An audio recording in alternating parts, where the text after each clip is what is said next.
Israel के विमानों ने गाजा में रात भर बरसाए बम।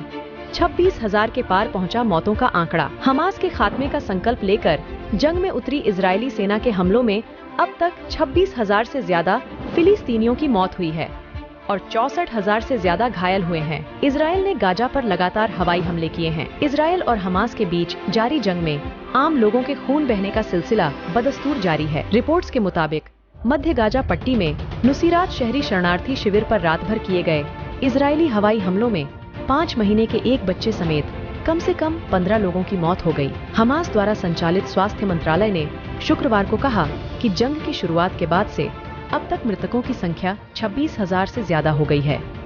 दक्षिणी गाजा में इजरायली सेना खान यूनिस शहर में आगे बढ़ गई। इजरायली सेना ने शुक्रवार को 3 पड़ोसी क्षेत्रों और खान यूनिस शरणार्थी शिविर को खाली करने का आदेश दिया। इस बीच संयुक्त राष्ट्र की शीर्ष अदालत ने गाजा में संघर्ष विराम का तत्काल आदेश देने से इनकार कर दिया, लेकिन इजरायल से जानमाल के नुकसान को रोकने के लिए प्रयास करने को कहा।